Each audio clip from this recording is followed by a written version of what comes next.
bienvenue dans ce nouveau numéro de Flash Info Odonto. Comme vous le savez, ces derniers jours ont marqué le début de la TUT rentrée pour les LAS de Nice. À la une de cet événement, l'odontologie et ses tuteurs qui vous présenteront aujourd'hui la dentinogenèse. Hello, moi c'est Emma sur le forum Emma Méloblast et si vous avez tout suivi jusque-là, vous l'aurez compris, le cours d'aujourd'hui va porter sur la dentinogenèse. La dentinogenèse, ça correspond à la formation de la dentine, qui est une des couches de la dent, par des cellules que l'on appelle les odontoblastes. Vous verrez que c'est une leçon qui est très intéressante, très importante, mais aussi un petit peu dense, c'est pour ça qu'on la voit dès le début. On verra aussi l'amélogénèse dans une prochaine vidéo.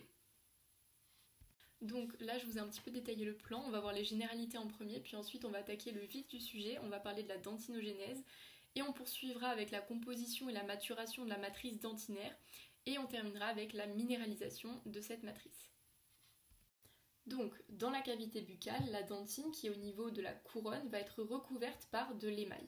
Ce dernier, donc cet émail, lorsqu'il sera parfaitement minéralisé, il va être translucide. Donc par transparence, on va pouvoir apercevoir la dentine qui, elle, est de couleur ivoire. La dentine, très important, est composée de 70% de minéral, de 20% de matière organique et de 10% d'eau. Donc si on regarde bien, la composition elle est voisine de celle de l'os, mais par contre la structure sera assez différente. Ici on a une photo où on détaille donc la gencive, la dentine visible par transparence de couleur ivoire et l'émail parfaitement minéralisé qui est translucide. On a donc ici une radiographie où on voit que la dentine est moins minéralisée que l'émail et du coup moins radio-opaque, elle apparaît plus sombre. Elle est par contre plus claire que la pulpe dentaire qui elle n'est pas du tout minéralisée. Pour rappel, on dit que plus c'est minéralisé, plus ce sera radio-opaque et plus ça apparaîtra clair sur la radio. La dentine, c'est donc un tissu bien sûr minéralisé. Il faut savoir que la dentine, c'est l'un des 4 principaux constituants de la dent, avec l'émail, la pulpe dentaire et le sément. Mais par contre, elle occupe le volume le plus important de la dent. Donc on voit la dentine ici, et elle contient en périphérie, donc tout ici, des odontoblastes qui vont permettre sa synthèse. Quand on regarde la structure de la dentine au microscope, on voit qu'il s'agit d'une structure qui est minéralisée, qui est parcourue dans sa longueur par des dizaines de milliers de tubules qui sont parallèles entre eux et qu'on peut comparer à des canaux ou à des tunnels. En coupe transversale, ces tubules ils auront une section arrondie. Il faut noter qu'avec le temps, ces tubuli ils pourront s'oblitérer par des phénomènes de minéralisation intratubulaire. Sur ces coupes de dents, on va pouvoir visualiser le trajet des tubules. On verra qu'ils parcourent en fait l'ensemble de l'épaisseur de la dentine. Ils vont partir de la pulpe jusqu'à la jonction amélodentinaire au niveau de la couronne et jusqu'à la jonction dentine-sément au niveau de la racine. Ils vont contenir les prolongements cytoplasmiques des odontoblastes dont le corps se trouvera au niveau de la périphérie de la pulpe. Après avoir vu les généralités, on va maintenant passer au vif du sujet, donc la dentinogenèse. Il faut savoir que la dentine a une origine mésenchymateuse, on le voit ici au stade de cloche où on voit les odontoblastes à ce niveau. On rappelle que la dentinogenèse, bien sûr, c'est la formation de la dentine par les odontoblastes et elle se fera en 2 étapes. La première étape qui est la synthèse et la sécrétion de la dentine et la seconde étape qui est le dépôt du minéral. Elle résulte essentiellement, cette dentinogenèse, de l'activité de synthèse, de la différenciation mais aussi de la dégradation des odontoblastes. Ça, on va le détailler juste après. Contrairement à la formation de l'émail qui va être bien limitée dans le temps, la formation de la dentine elle pourra se faire tout au long de la vie. C'est très important. On va donc commencer par la différenciation des odontoblastes. Donc sur ce schéma, on a un germe dentaire à la fin du stade de cloche. Ici, on a la papille ectomésenchymateuse et en périphérie de cette papille ectomésenchymateuse, sous l'épithélium dentaire interne, on a des cellules qui vont se différencier en odontoblastes. Cette différenciation, elle va commencer au sommet de la cloche, donc ici, et elle va se diriger vers la zone cervicale, donc la boucle cervicale, selon un schéma temporospatial qui sera précis. Donc l'épithélium dentaire interne, il sera séparé de la papille ectomésenchymateuse par une membrane que l'on appelle la membrane basale, qui sera constituée de 3 couches, la lamina lucida, la lamina densa et la lamina fibroreticularis. Donc la lamina lucida, elle va permettre l'attachement de l'épithélium dentaire interne à la lamina densa par de nombreux hémidesmosomes. Donc on le voit ici, la lamina lucida, elle est ici. Ensuite, on a la lamina densa qui va être en fait l'armature de cette membrane basale. On la voit ici. C'est comme en fait la structure qui tient le tout. Et ensuite, on a la lamina fibroréticularis qui, elle, va assurer l'attachement de la membrane basale à la papille ectomésenchymateuse par de nombreuses fibrilles d'ancrage. Donc ici, on voit les fibrilles d'ancrage de la lamina fibroréticularis. Donc, ce sont des cellules qui sont périphériques de la papille ectomésenchymateuse, situées à une courte distance de l'épithélium dentaire interne et de la membrane basale, donc quelques microns, qui vont se transformer en odontoblastes. Donc ça, c'est un petit futur odontoblaste. À partir de maintenant, on va détailler toutes les modifications structurelles et fonctionnelles des cellules qui vont mener jusqu'à un odontoblaste.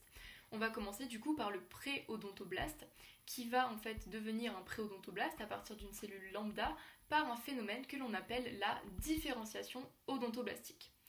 Cette différenciation odontoblastique, elle se fait selon 3 étapes qui sont très importantes et qui seront à retenir, qui commencent du coup par l'arrêt de la prolifération cellulaire, puis l'augmentation de la taille des cellules, et enfin l'accrochage de ces cellules par leur membrane plasmique aux fibrilles d'ancrage que l'on a vu tout à l'heure, pour former du coup un pré-odontoblaste.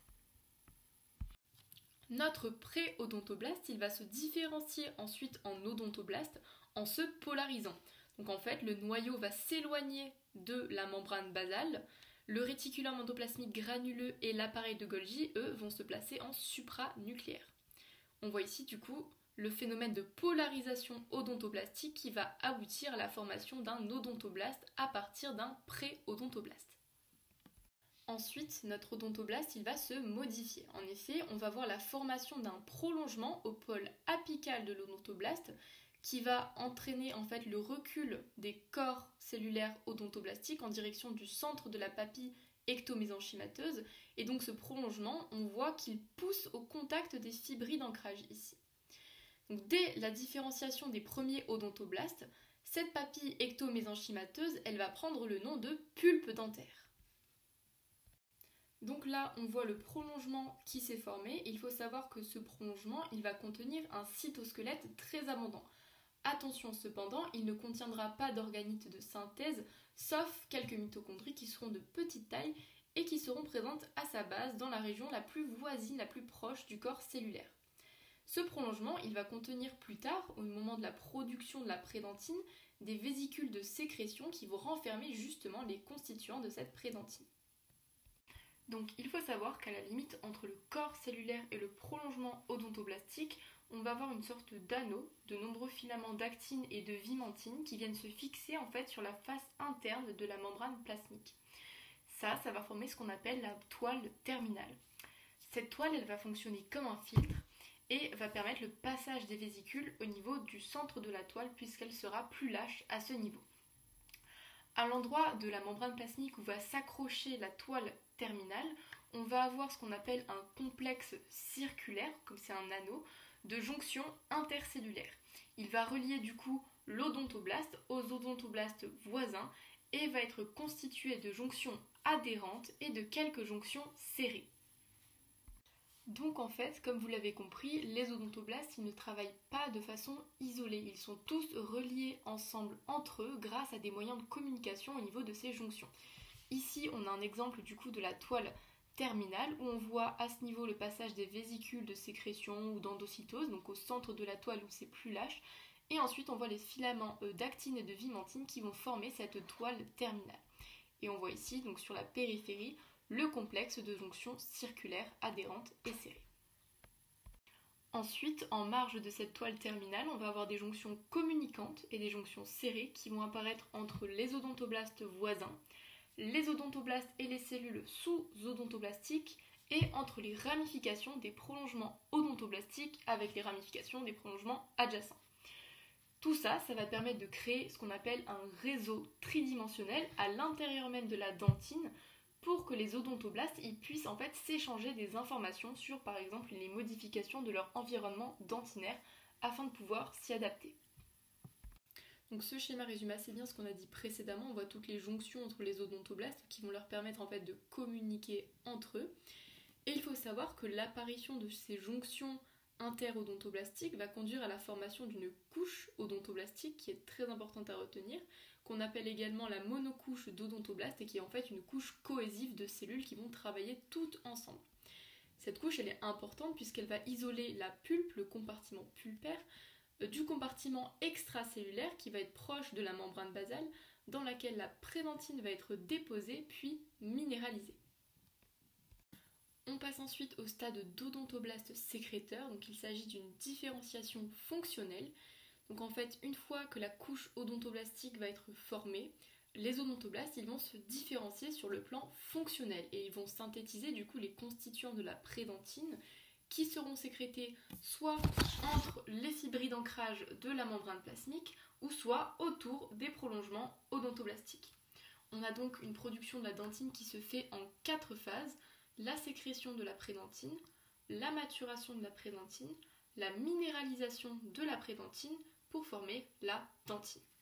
La première couche de dentine, elle a un nom particulier qu'il faudra retenir et c'est le manteau dentinaire. Pour que la minéralisation se fasse, on va avoir besoin de 2 types d'ions, des ions calcium et des ions phosphate.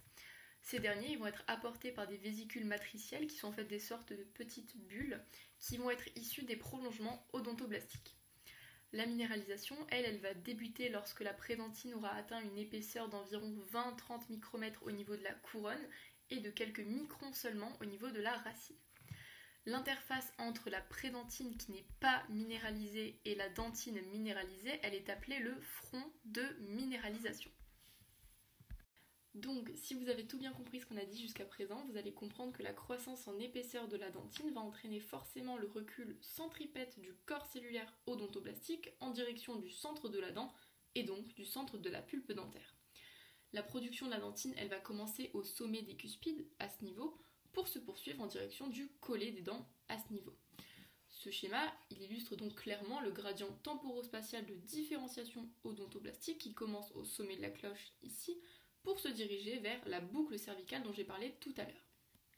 Au sommet, ici, on retrouve les odontoblastes, puis les pré-odontoblastes et enfin les cellules ectomésenchymateuses qui sont cette fois-ci indifférenciées. Ce schéma montre également comme le dépôt continu de dentine va repousser continuellement le corps cellulaire de l'odontoblaste vers le centre de la pulpe. Vous imaginez bien que ce phénomène va s'accroître progressivement et que si par exemple on prend l'exemple de cet odontoblaste, on va avoir une augmentation progressive de la taille de son prolongement ainsi que du tubule dentinaire dans lequel il se trouve. À ces tubules vont s'ajouter bien sûr des tubules secondaires qui seront ici sur les côtés, qui vont être en fait des ramifications des prolongements principaux. La plupart de ces tubules sont anastomosés avec les tubules voisins, comme on le voit par exemple à ce niveau.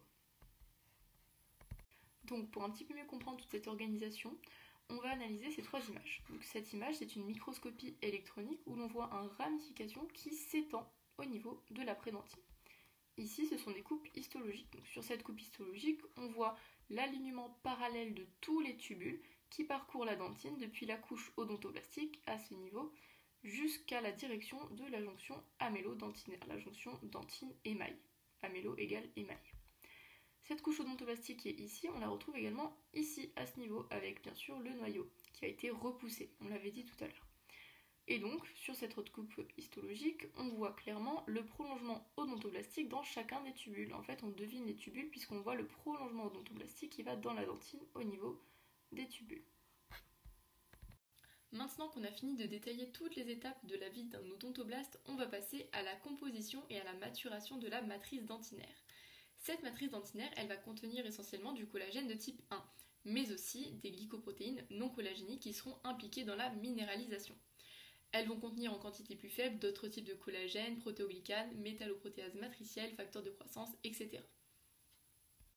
Donc ce qui va être très important de retenir, c'est qu'il existe 2 sites principaux de sécrétion des constituants de la prédentine. On a donc à l'extrémité du prolongement, à proximité des fibrilles d'ancrage, mais aussi à la base du prolongement, à proximité cette fois-ci du corps cellulaire. À l'extrémité du prolongement, on va avoir la production de glycoprotéines qui va réguler la minéralisation de la prédentine qui se trouve du coup à ce niveau. À la base du prolongement, on va par contre retrouver des collagènes et des protéoglycanes. Maintenant, on va s'arrêter et faire un petit point sur le collagène, puisqu'en effet, en fonction de leur localisation au sein de la prédentine, il va exister des différences de taille, mais aussi d'orientation des fibres de collagène de type 1. En effet, on voit qu'au niveau de la prédentine, entre les fibrilles d'ancrage, donc la première couche, Les fibres de collagène seront très petites et leur orientation par rapport aux fibrilles d'ancrage, ce sera parallèle. Le rôle du coup ici, c'est de renforcer la cohésion entre la dentine et la première couche d'émail qui sera déposée sur le manteau dentinaire. Pour ce qui est de la prédentine autour des prolongements, les fibres de collagène seront grosses et perpendiculaires aux fibrilles d'ancrage.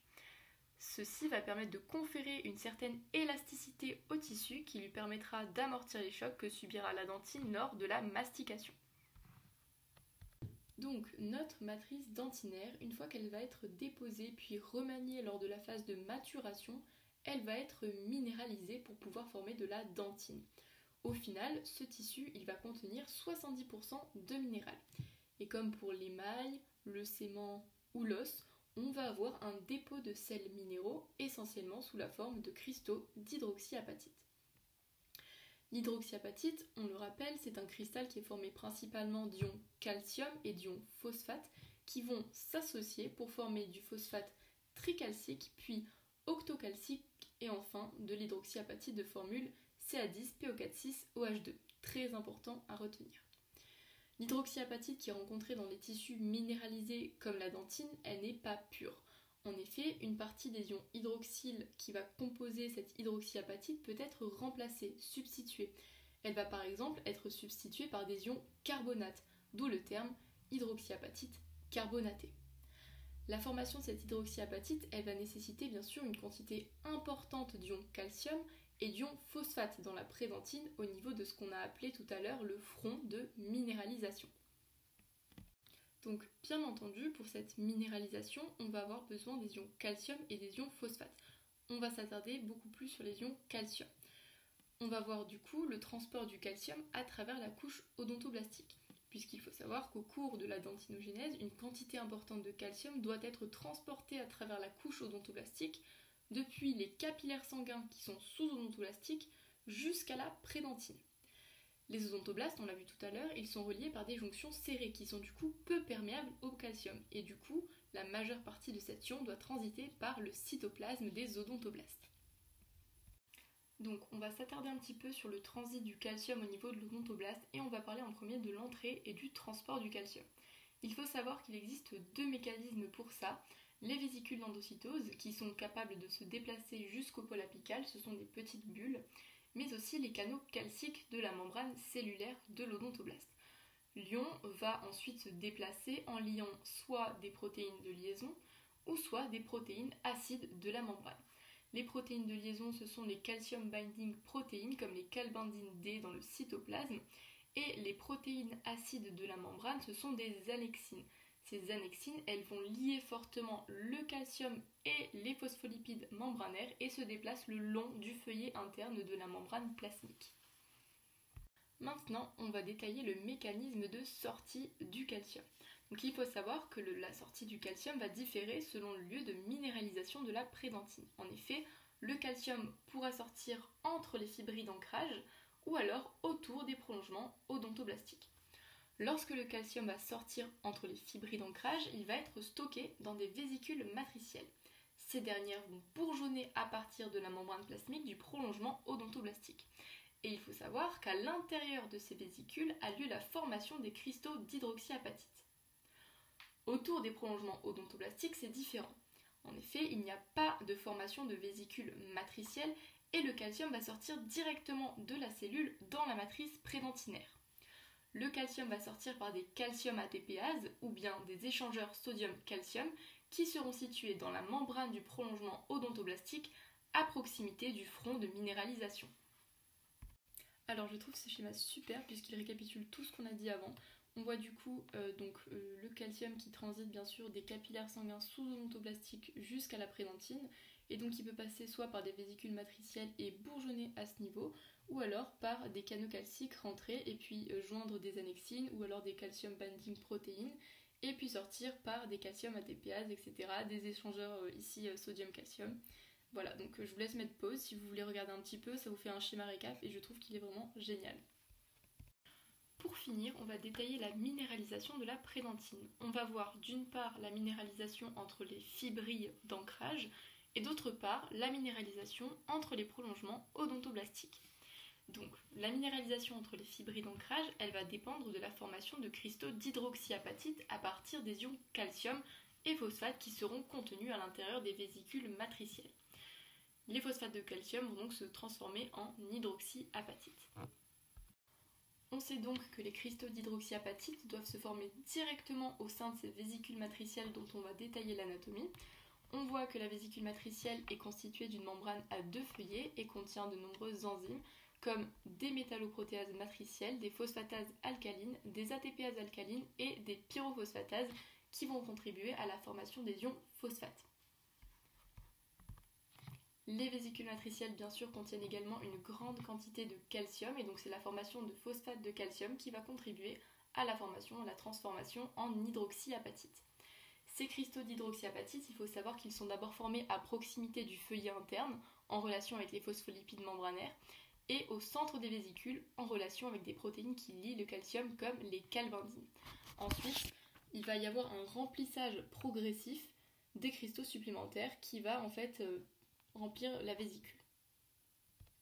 Et lorsque cette vésicule sera pleine, le minéral va transpercer la membrane et se déposer à l'intérieur des fibres de collagène pour former des nodules à partir desquels la minéralisation va se propager.